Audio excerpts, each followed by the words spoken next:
welcome. This is Jeff Lichtenstein, and welcome to the Echo Podcast. So today we're here with Jon Hazman, one of our fine agents. So Jon, how does it feel to be sitting between a flag and a fern?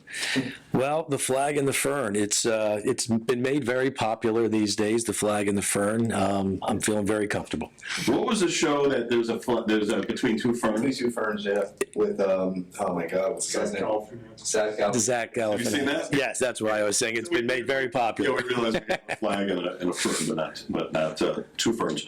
So Jon has been here how many years now? About 2 years. 2 years. Yeah, and Jon is just came into real estate really intense and just right away hit it out of the, we were talking about the Baltimore Orioles, you hit it out of the park really quickly. So when Jon entered real estate, one of the reasons he wanted to join Echo, he wants to know everything about everything. And Jon's been in sales for a long time, but wants to take care of his clients. And real estate's daunting when you get into it because there's so much to go over.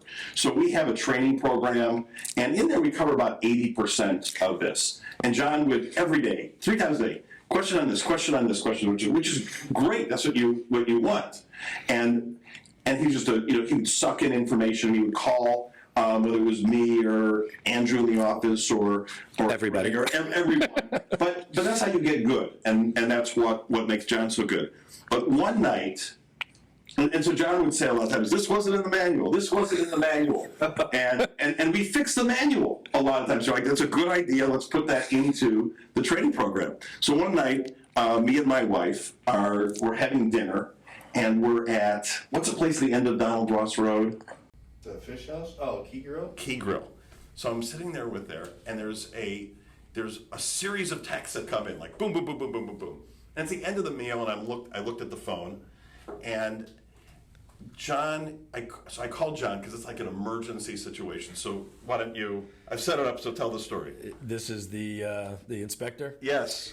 All right. And this was not in the manual. This was not in the manual. I don't think there'd be any way to forecast this or predict it. But so we have. I had a listing. I had a buyer that was buying, and I also was actually representing the seller in this case. And great house. And a renter. And a renter. So we have a renter in the house.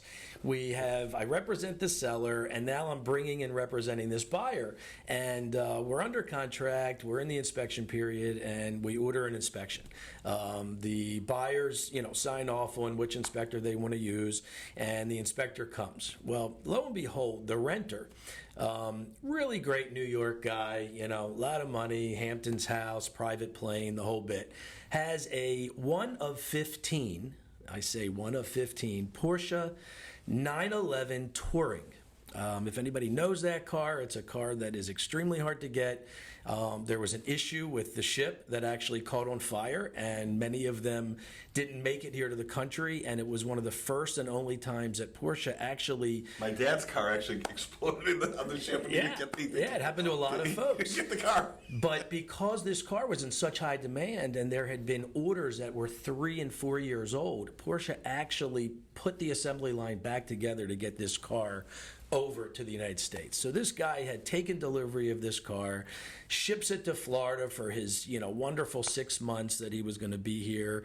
And we get to the house to do the inspection, and the wife is there, and she says, "Listen, my husband's not home. He's at work. The Porsche is in the garage." He said, "Don't get near it. Don't touch it. I'm serious. This could cause a divorce in my house," and yada, yada, yada. And I said, and the inspector said to her, "Listen, this isn't a good idea. There's really a lot of things in the garage that we need to do. And it's just really advisable that we move this car." And she said, "It's not going to happen. It just can't happen. Just work around it." And we said, "Listen, this probably isn't a good idea. We'll work throughout the day and save that for last, but if you could get him home to move it, it would be advisable." So lo and behold, she leaves, warns us again, he might come back, he might not, work around the car. Long story short, I'm in the dining room of the house. The inspector had his last thing to do, which was to check the attic. Of course, the attic staircase that comes out of the ceiling is in the garage. But it's in the spot that's not over the Porsche, so it's in the empty spot. So the inspector figured he could get up there and no problem, in and out. Is the inspector a svelte guy? He's a pretty big guy. I think he was about 6'1", weighed about 230, 235. So he proceeds to go up the ladder, and this is what he's telling me later. And the next thing I know, I hear a scream, "Help, help!" So I run out to the garage, and he is literally hanging practically from the frame that holds the staircase into the ceiling. Well, I'm like, "What can I do to help you?" And he's like, "Well, just hold the stairs. I'm going to try to slowly come back down." Now, this Porsche, this beautiful, shiny, baby blue touring, one of 15, is gleaming underneath, right behind the staircase. And I'm like, oh boy, this isn't going to be good. So I hold the staircase. He proceeds to put his foot down on the first step, and he comes crashing down on me. The entire framework of the staircase that's built into the wall, which we later saw was only held up by finishing nails, which are tiny, thin finishing nails. This was not done per code, so for any lawyers listening, it was not done per code. And not only that, but after we both get up, him landing on me, we look over, and the staircase and the framework ripped the side of the Porsche, one of 15. And we were both just staring at it, looking like, oh boy, what now? So, should I go on, or are we done? Go on. I mean, we had to basically call the wife, explain what happened. She said, no effing way, you guys are dead, you're going to be finished, I'm divorced, get out of town, whatever. She comes home, she calls him, he comes home, he has a briefcase, we're in a carry state, everybody's got a gun, and I'm like, this guy is slamming doors, cursing left and right. What did you do? What do I do? What did you do? And he slams his keys, throws them across the wall at the house, which is a rental, by the way, kicks the door open. What the F did you guys do? And at that point, the inspector looked at me, I looked at him, and we said, we're getting out of Dodge. So we both got in our cars and drove off. Next thing we know, we've got Ibis security coming to our door. He had the police come to his door, that we ran from the scene of a crime, and, yada, yada, yada. So, and then we have to call the seller. That's yeah. So like, then what, call the what seller, the heck? right, and explain what happened. Luckily, the rental contract says that you are not responsible for the contents that are left in the home. So she wasn't legally responsible. From what I understand, there's still sort of some ongoing litigation with the inspector over whatever you want to call it. He sent it to a one-of-a-kind body shop in Ohio, but now he's trying to get pain and suffering down. So John's calling me, what do I do? And, What do I do?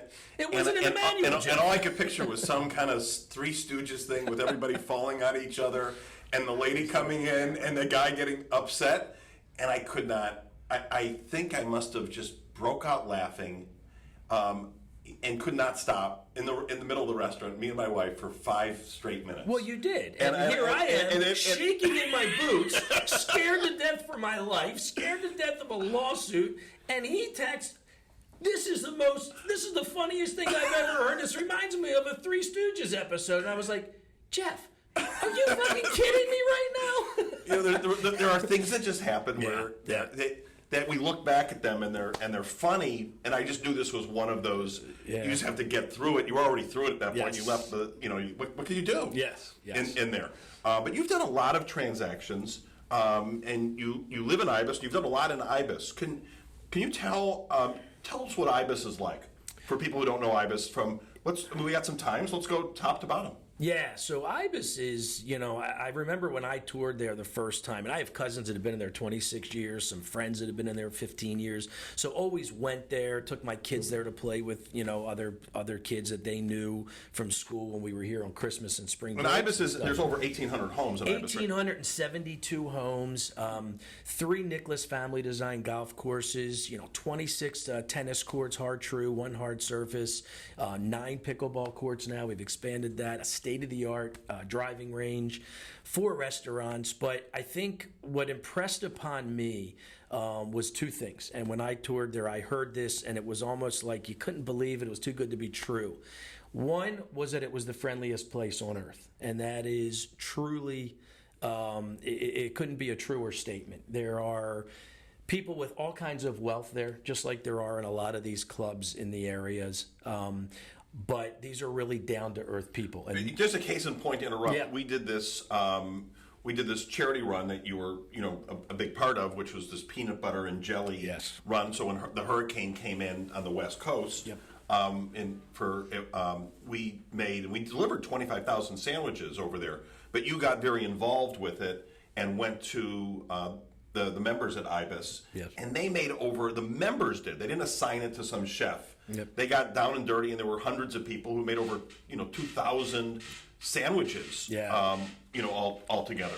So it's a testament to the kind. But you had people who of all wealths and 70 and 80-year-old people who were making sandwiches and delivering them to the office. Yes. And nobody else did it to that extent at all. Yeah, no, and I think that's a testament to the kind of people that they are. They do have a lot of wealth, just like I said, any of the other clubs around here. I think what sets them apart is just that they're down to earth. They're not flashy about it, and they're incredibly philanthropic and giving. We have the Ibis charities, we have the Ibis Friends of Veterans, we did the PB&J like you mentioned, and people just really step up to the plate. I think they're all really grateful for the life they lead, the ability to live in a place like that, which we call paradise.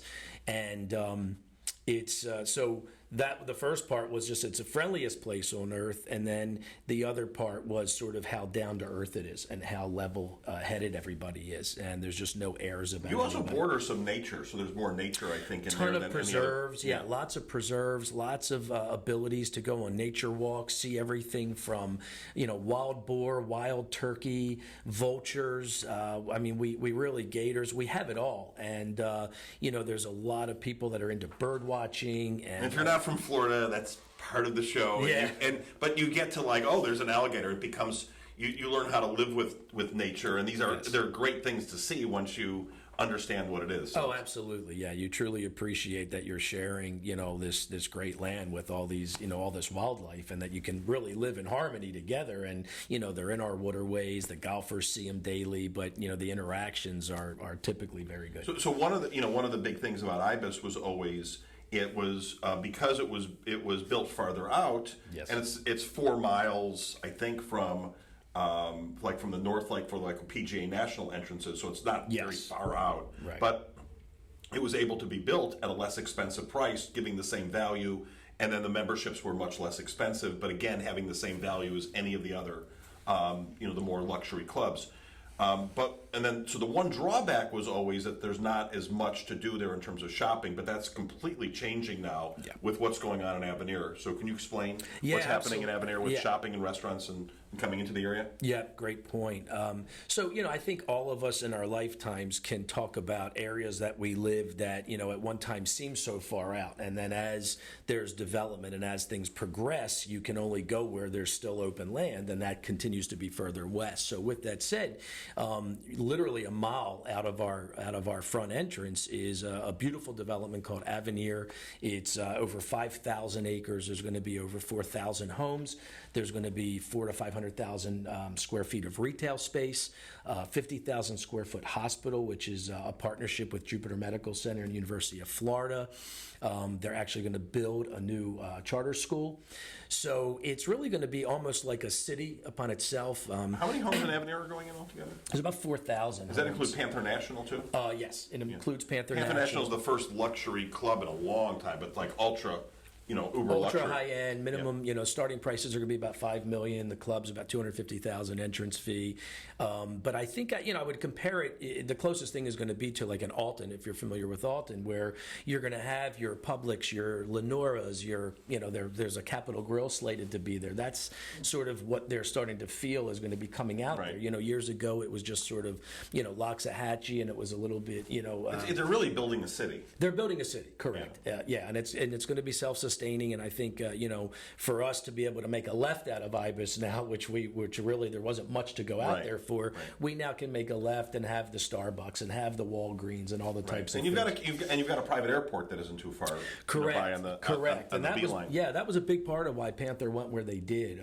The people that moved to Panther Golf Course are actually going to be able to fly private jets in there, and they're going to be able to shuttle to their homes.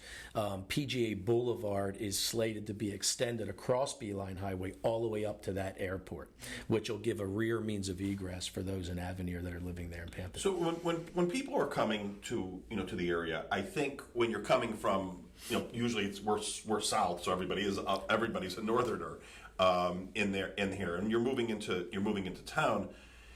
Your life, maybe if you're coming from where you are from in the Baltimore area or from New York or Chicago, you're typically, a lot of people are still working, or they're in the early parts of their career, and they're having their family and their kids. Jade is over there, my daughter, who's 19.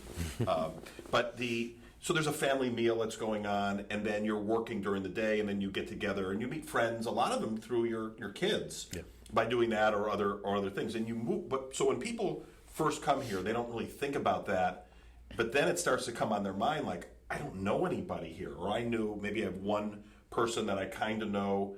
And so country clubs are a much better way to speed up the entire meeting of people process, because you have a lot more time on your hands as well. So people get into more semi-retirement, or they're slowing down, or fully retiring, and where work took up all this time, or your group took up your time, or time with your kids, and your kids are only going to visit once a year. There's no fantasy, coming down every other weekend or something. So you're really reinventing your life. So what happens at a country club in terms of ease of meeting people and different things to do, whether it's pickleball or can you when somebody's moving, can you explain the process? Yeah, and it's funny you bring that up, because I have that conversation with folks all the time. One, we're seeing a much younger audience moving here. My son's 28. I feel like in the next 2 years he'll be engaged. He and his fiance will probably be living in the state of Florida. When I was growing up, people didn't move to Florida till they were 67 and a half. They were retiring. They basically came here to die. But now we're seeing a younger audience. But to your point, when I thought about moving here, and we looked at the expense of, you can move to a Mirabella, you can move to a place that's a housing community, you can move to an artistry, and they have a community center, they have a gym, they have a pool, versus the country club, which is going to be, there's an initiation cost, then there's the annual dues, and you balance all that out. We felt like at our age that the country club setting would open us up to exactly what you said, to being able to create a social life. We had a ton of friends back north. I'd say at this point 50% of them now live here, but they're scattered about. They're in Boca, they're in Delray, they're in Mirasol, wherever. So we see them, but not necessarily as frequently. So we knew we wanted to have a home base where we had that friend base. And we knew that the club setting would lend itself to that, whether it's going to the same fitness center every day, which is provided by the club. If it's meeting people at the open pickleball play, which is what really catapulted our friendship base. You said 50 people, I think, in your group in pickleball? We have about 50-some people in our pickleball group. We meet on Tuesday nights and we play pickleball when it gets a little cooler, and then we all head up to the pub afterwards and we sit on the deck and we have a drink and we eat dinner, and it's a really casual thing. But that's really created an environment where we were able to click with certain people that were very like us. They wanted to play pickle, they were athletic, they were in the gym. You don't necessarily go to the big resort style pool unless it's a holiday and the kids are visiting, things like that. But the things that you do every day, like the gym, pickle, tennis, aerobics classes, whatever it might be, you are opening yourself to meet people. And the happy hours at the pub, they have a fabulous happy hour, and if you're sitting there and you don't know someone or they don't know you, this place, they're going to say, hey, where are you from? Are you new here? I haven't seen you around. Because it's a different style of living. There's people have more time. They slow down the rat race. Yes. That's part of it. And these are like adult camps. Adult camp. We call it that all the time. And we call it campus. And we say we're leaving campus or staying on campus. And, we say it's like adult camp. And we're also all sort of, most people are in the same stage of life. So, we're a little bit more laid back. There's not necessarily all the stresses of work life. We're not rushing to get anywhere. Right. We're there. We're home. And you have some more families now too, because there's so much Yes. more job opportunities for people, especially like what's happened in West Palm Beach with that whole Wall Street South. Yes. And people moving in. Oh yeah, 100%. I actually have, I would say that half of my friend group are not retired. That we all can't come out till after sort of work hours. So it is nice to see that there are these working folks that are there. What are other activities, or for like cards or dining and Yeah, so we have 4 restaurants. I think one of our restaurants is Palm Beach County's finest restaurant. It's literally a 4-star restaurant, 5-star restaurant. It's called Panache. The tableside service, everything they do is like a Michelin star type restaurant. Then we have our Amici, which is the Italian themed restaurant, and that's Northern Italian, has a big fabulous square bar, so if you just want to go and sit and have a drink and sit at the bar, that's great. Or you can have a nice quiet table. The lighting gets dimmed at night, but it's open 3 meals a day. We have a sports pub. I mean, there's probably 20 to 30 big screen TVs on the wall. That's how big the place is. Big vibrant bar scene, and you can go there and watch any sporting event during the week, weekends, whatever it might be. Everybody's dons their team's colors, and then there's a big patio for there, and then you have your typical country club sort of buffet restaurant called the Atrium. So we're not for a lack of food or places to eat, and yes, we're probably subsidizing it with our dues, but the food cost and the drink cost is probably you're going to get in. Yeah. You're not calling the reservation place and have to show up in a right. And it's 10 to 15% less, and the country club pour on your drinks is great. So it almost they want you to stay on campus. Right. And then is there a lot of parties as well? Oh yeah. I mean, we just had the end of the year party. It was samba, Brazilian theme. Every single dining room was set up with a different type of food. The bars were just wide open, all included. They had people from various vendors, Patron and Clase Azul, like tequila, brands that were just giving free samples, and that was just fabulous with live music, dancing. I mean, we danced till we shut the place down. And then what else do you have? Going to cards, but also are there any classes? Like, so what happens is some people come in like, oh, I'm not a golfer, and they think country club. Yeah. But country club is a lot more than golf. It is pickleball, and it's cards, and it's dining and parties and things like that. It's everything. I mean, we have bocce. I mean, our bocce is one of the most vibrant bocce programs in South Florida. I mean, we have multiple awards for our teams, their travel, the pickleball, as you said. But the other really interesting thing is sort of the arts and culture. We have 52 clubs. 52.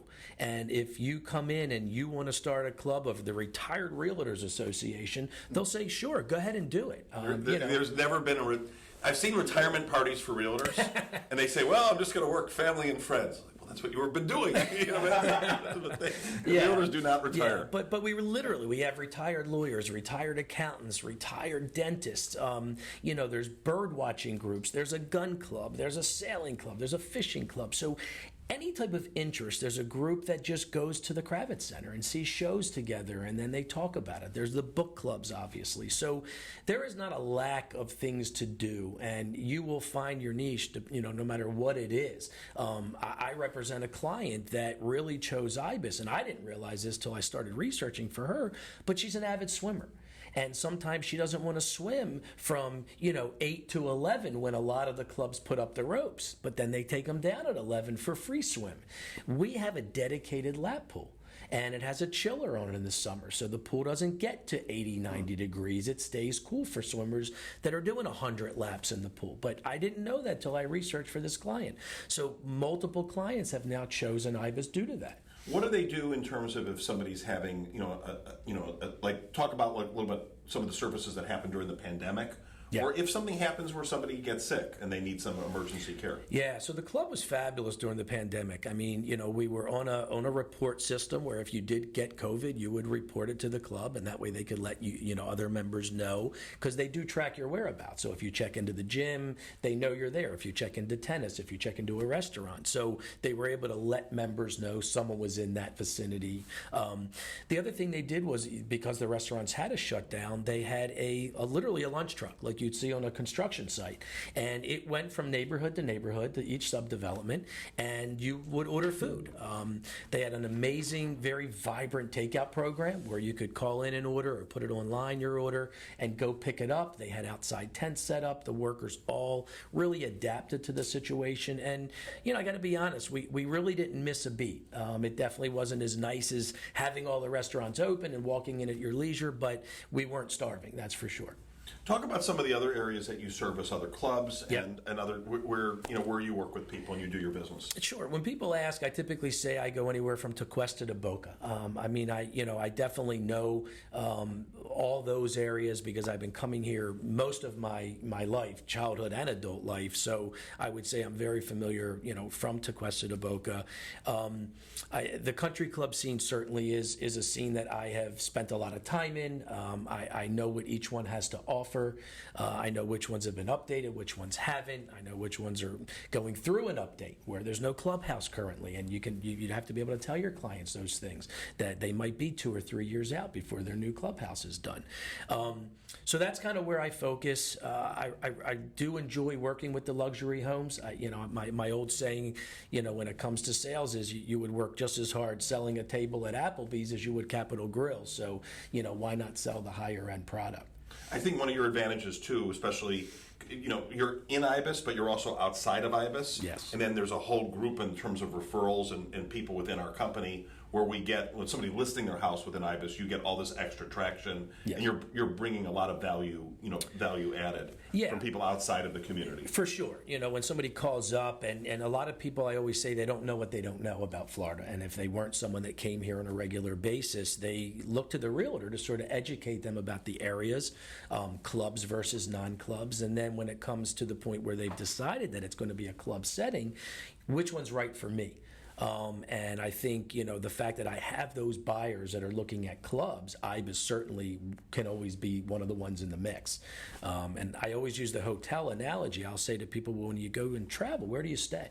Are you a St. Regis person? Are you a Plaza Hotel person? Or, is just the JW Marriott or a Hilton Garden Inn okay? Because I want to know what type of lifestyle they are. Is there a certain panache that they're looking for that a Mirasol or maybe a Frenchman's Creek or an Admiral's is going to give them versus a more laid-back club that might not have all that, Ritz-Carlton looking, styling. So Jade, come here for a minute. Oh boy. So we'll have Jade as our summer intern. Yes. So Jade's 19 years old. She is at FSU. She's she went to Dreyfus. Knowles, my son at FSU. Yeah. Yeah. So she's an entrepreneurship major, and she actually has to go back. She actually is going to. We're just going to spend 4 weeks in Florence later this summer, Where my son studied. yeah. And then she's going back to school, and her major is entrepreneurship, and so she's got the next 2 years.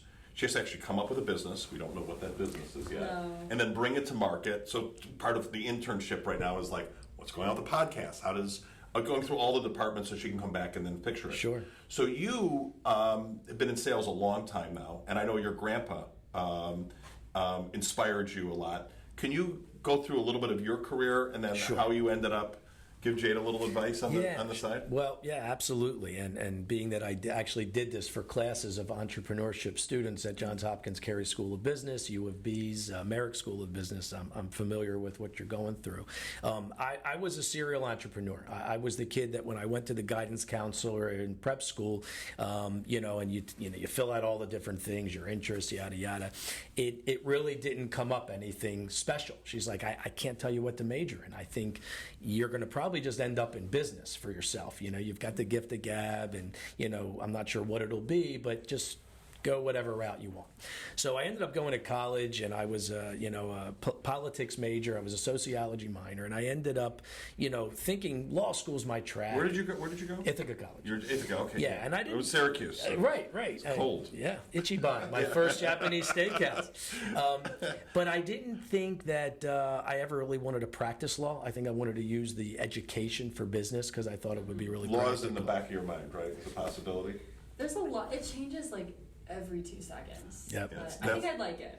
Yeah. So, and you don't know till you sort of dive into it.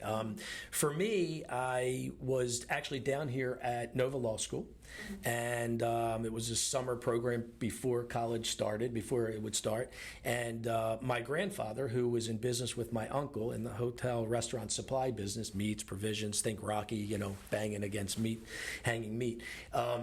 He got ill with kidney failure, and it was very sudden. He lost a kidney to cancer. Second one shut down due to hypertension. Next thing we know, he's on dialysis, and nobody knew what that was because we never had experience with it. But he was really my best friend and mentor in life. I mean, walks on the beach in Sarasota where he did a lot of land development, and just always looking to him for advice because he was an entrepreneur.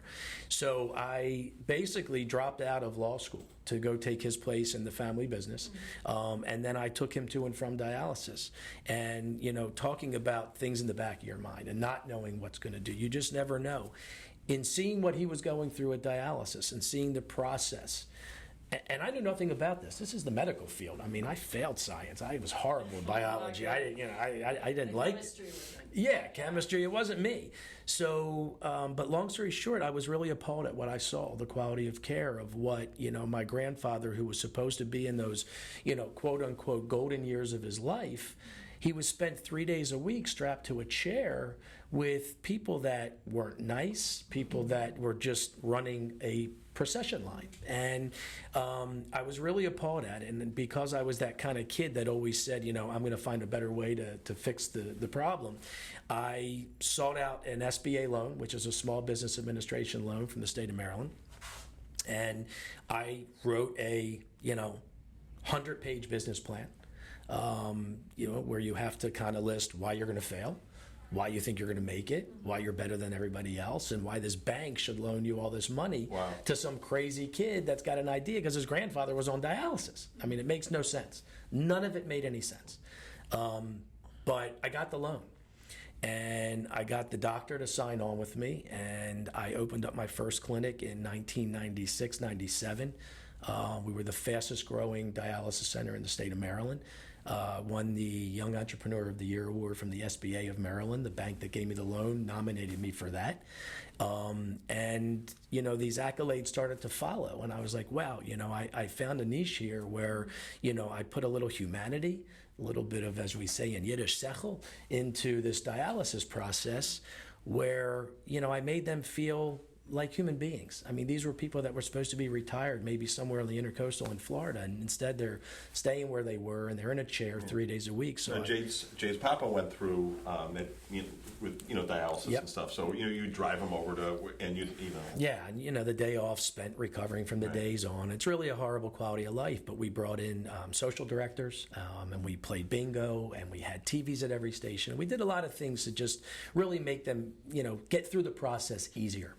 Well, the next thing I know, I've got more and more doctors coming to me saying, can you replicate this? Because we want this for our patients, and you're completely full. So I ended up replicating it. We had the largest independently owned chain of dialysis centers in the state of Maryland. From there, going to healthcare conferences, realized that this was a niche that I enjoyed. It was one of those things where you could earn a living, but also feel really good about what you were doing every night. I put my head on the pillow, and 350 people were being kept alive because of what I was doing. And that was just a really good feeling to me because although I wasn't good in chemistry, I was always a frustrated doctor because I said, damn, I got the bedside manner. If I can only get the other 99%, yeah, I can kill it in this business, I can just see me walking in to see Mrs. Jones. But anyway, so I ended up going into more and more healthcare businesses. I opened up a surgery center. I opened up radiology suites, and sold everything in '04. And from there, I had a non-compete for 10 years. So now it's like, what do you do next? It's a tough thing to do, because you do have a pocket full of cash, and everybody says the worst thing you can do is have a pocket full of cash and hear a good idea, or one that you think's a good idea. So I took a year off. Year became 2 years. 2 years was one too many. Ended up going into the premium finance business because I had an uncle that was in it. He had sold. He had the software. I took that. I opened up a premium finance company in Boston, Massachusetts, where I knew nothing. Went up there, reverse commuted, lived there 3 days a week. Opened up a lot of business with our software. A couple of years later, I sold that back to my uncle when his non-compete was up. And fast forward, my 10-year non-compete was up, went back into dialysis, this time specializing in nursing home dialysis. Right. And ended up selling that in 2019. So the thing that I left out was, in between all of this, and I do share this story because I've talked to many entrepreneurship classes in college, and my motto was always, it's easier to make money than it is to keep money. In that time frame of all that great entrepreneurial success, I trusted a family member who had a business that the last 5 years of a 15-year great run was a Ponzi scheme. So I lost about 90% of my net worth in that Ponzi scheme. Mm-hmm. And my child's 529 plans that were going to pay for college were in there. And I said, because I'm seeing it's not growing, and I'm seeing the high interest rate I'm getting from my cousin. And so the lesson to be learned is, it's easier to make it than it is to keep it. So when you get it, protect it and be smart with it. But when it comes to ideas, Jada, you don't know until it hits you, and when it's how it always. It's how it happens. Because if somebody, I think on ideas that I just finished this audiobook, great book. It's I love Paul Simon, Sure. the artist, and Malcolm. I'm trying to remember his name. Gladwell. Yeah, Malcolm Gladwell, who wrote Blink and wrote. Good degree. So yeah. he just did a book called Miracle and Wonder, and it's on creativity, and it's on it. So it's a 5-hour book about Paul Simon, and there's a lot of music, and it breaks down a lot of.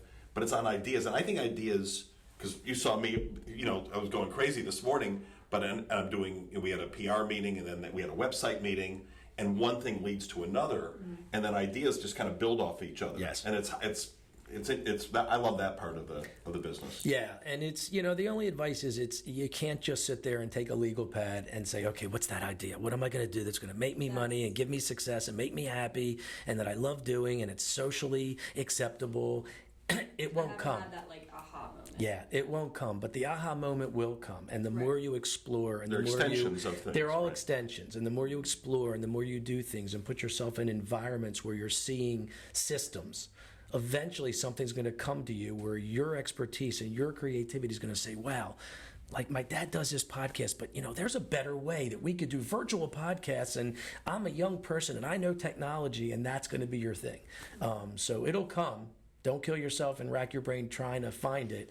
Just it's experimentation when you're in school too. You're practicing things. Yep. And I think part of whether even going through, part of one of the things I said in the book was in 1995 he just came off of Paul Simon did the Graceland one and the what was the other one, the Boy in the Bubble. It was the Brazilian one, and then he decided to do a play. And we came up with music from the play, and both were complete bombs. And part of it is we looked at that like he failed, but he took a chance at something that was completely different. Yep. And even though it wasn't successful, we should celebrate people when they take chances, even if something doesn't succeed, because you learn from those. Absolutely. You have to learn from some of these things too. Yep. When did your grandfather pass away? So my grandfather passed away, where are we now, 2023, probably about 1999, 2000. So he saw you having some success. He was my first dialysis patient. Okay, so I got to drive him to his dialysis, and then I got to drive him to my center for dialysis. So how did that make him feel, and how did that make you feel? It made us both feel great. It was, I get choked up even talking about it because he was so special to me, and we named the center Porter Dialysis. That was his last name, Porter. And That's great. Yeah, so it was an incredibly special moment, I think, for both of us. He was obviously just beyond proud. It was a good feeling. I was glad to be able to be there, give him that quality of care, and have him. He was the inspiration for it. And it's funny because growing up, we all watch these movies where somebody gets something really great in life, but they had to sell their soul to the devil to get it. Mm-hmm. You make that deal, and then you have great wealth in perpetuity, or you get the big house, whatever it might be. And I used to say that my grandfather had to sell his soul and get kidney failure for me to figure out what I was going to do, and everybody corrects me and says, no, that's not the case. Your grandfather was your guardian angel. How did he help you in sales and your process? Because you are somebody who when you figure out every path and every contingency in there, much more so than other people. I mean, that's a major compliment. Is that part of your grandfather in there? What did he teach you? I think it's both. It's a combination of my grandfather and my father. So my grandfather was not risk adverse, and he was the entrepreneur. My grandfather was the consummate salesman. So kind of like if you read Rich Dad, Poor Dad, by Kiyosaki, my grandfather was the rich dad. My father was the poor dad. I mean, he was he bootstrap guy, salesman, door to door, whatever he was selling. But I think both of them taught me important lessons. One, the worst anybody can ever say is no, and it doesn't hurt. You walk away, and it's fine. The other is that most problems have a solution, and that you just have to kind of find it and figure out where it is, and that there's usually a common ground or a middle ground. And I think, going through as many business deals as I did, whether it was creating the partnership with my eventual business partner, or whether it was the sale of the businesses or contracts with vendors, it's a negotiation. It's a process. Each side wants to win. But somewhere there's a middle ground where both people can be happy with the solution. That was what was you called me the other day, and who was Henry Clay, The Great Compromise? That was right. It's a Larry David line. Yeah. Jeff is great at having a TV show, a skit, something. He's able to pull them out of his hat very quickly.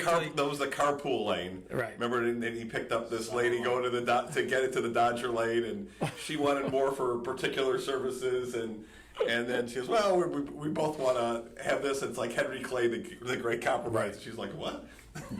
Exactly. You have a great memory. You're good at that. Well, I think when you talk and if something can make you laugh, it eases the entire situation, and it helps sometimes create a compromise. Yeah, and it's funny. It's funny you said that, because I think the other part of sales, and I think my father's probably the one that gets the most credit for this, was I always watched my father interact with his clients and his customers, and he became their friend. He always said to me, he said, John, because we would leave, and I'd say, God, we had lunch with this guy, and you're so close. How'd you get so close to him? And he said, John, it's always harder to leave a friend than it is to leave a salesman. If you're just the guy's salesman, then you're dispensable. But if you're their friend and you sort of break through that salesman role and you become part of the family, and you ask about their children, and you know what their birthdays are and their anniversaries, and you break bread with the wives, and you do those things, it really does create an environment. I think if you seek out, my grandfather was a sayings guy, and one of his sayings was, you can't do a good deal with a bad guy. And he had some, like Sears, he wouldn't do business with Sears at the time. So he didn't, they would always, it were difficult to deal with. Yeah. And he would seek out good clients, and then you just give them great service, and you're better off with really good people. In our business, we can choose our clients, but we don't always pick on who's on the other side, what agent's on the other side, or what's there, or what inspector you're going to get, or different circumstances. But it really helps when you have somebody that you really enjoy working with, and you train. If you have good clients, it makes the whole deal go much smoother as well. Yeah, absolutely. And I think, that's sort of the beauty of, and what I love, and it doesn't even feel like work in what we do as realtors. It's sort of every day is the art of the deal. Every day is a new deal. You open a dialysis center and you build it and Right. they will come. This is every day is another challenge, and there's something to overcome. Every house is different. Yep. The clients are different. Agents They're are having different. there's a dynamic that's going on between spouses. There's the agents are all different, and then there's all these contingencies, and whether it's cash or there's a mortgage or a million different things that are happening. So it's a very complicated. Chat will figure out everything, and the last thing it will figure out is real estate, because the amount of in a home residential real estate transaction is pretty unique. And then, tell me a little bit about your family, your immediate family as well. Sure. So my wife, Cindy, we met in college. She was literally the first girl when my parents were touring me around. We're driving in the car, and I see these two girls walk across the street, and I looked at my mom and I said, "Oh my God!" I said, "I'm going to love it here." And I literally pursued, I kept going to the dining hall, which was literally on the other end of campus. But we could eat at any dining hall with our dining card. So I kept going to that dining hall to see if I could get in front of this girl. And, I actually worked. Jade, is anybody doing that with you? No. Don't tell him if it does. Jay. Don't admit to it. It's Florida State, though. Yeah, right. Well, so long story short, she was a year ahead of me in school, but we have been together now. This July 11th, we'll be 31 years married. Been together 36 this July, and we have two boys. My oldest son Chad is 28. My youngest son Brent is 24. They. After years of tussling as little kids and not getting along, obviously the whole sibling thing, the younger one wanted to be with the older one didn't want him with him, Rob shaking his head. We all know that if you have brothers. But they ended up becoming roommates in Manhattan, where they both work and have great jobs and are off the payroll, kind of. Just about a month ago, they both moved in with their significant others. My youngest, Brent, has been with his girlfriend now over 7 years, and Chad, my oldest, over 2 years. Her family is actually from Ibis, met her during the pandemic. Okay. So hopefully, fingers crossed, maybe there'll be It's a an wedding. Ibis romance. Ibis romance. Maybe, we'll have a ballroom wedding there. But really excited for them and the career paths that they've chosen, and how successful they have been in their own right. And two wonderful, young ladies that they're with. And we have a little Havapoo who's 3 years old. His name is Theo because he looks like a teddy bear. And so that's the immediate family, and my sister, who I'm, probably the closest with, and one of my last remaining family members that's down here, lives over in Mirasol, and she and my brother-in-law, we're very tight with them as well. So if somebody would like to work with you, what's the best way of getting in touch with you? Absolutely. So email john@echofineproperties.com, and that's John, Jon, not John. Phone number is 561-444-9153. I'm on Instagram as Jon Hazman. I'm on Facebook as Jon Hazman. So You've got some funny stuff on. You go live also on social. I do. I got a little bit out of my comfort zone. I'm not Jada's age, and I'm not as comfortable in front of the camera like that. But started putting myself out there on Facebook Live, and I got to tell you, it has sparked business for me. I mean, people said, "Holy cow! We're up in Northern Virginia. We didn't know you were doing that now." And haven't seen you since elementary school, but we'd love to use you because we know you. And I've had a few successful sales, through that. So I find that you definitely have to put yourself out there. Okay. Yep. So let's wrap it up. So for Rob and Randy, Jade, who made a guest appearance, Jon the Hazman, and Jeff Lichtenstein from Echo Fine Properties. So long, everybody. Between the flag and the fern.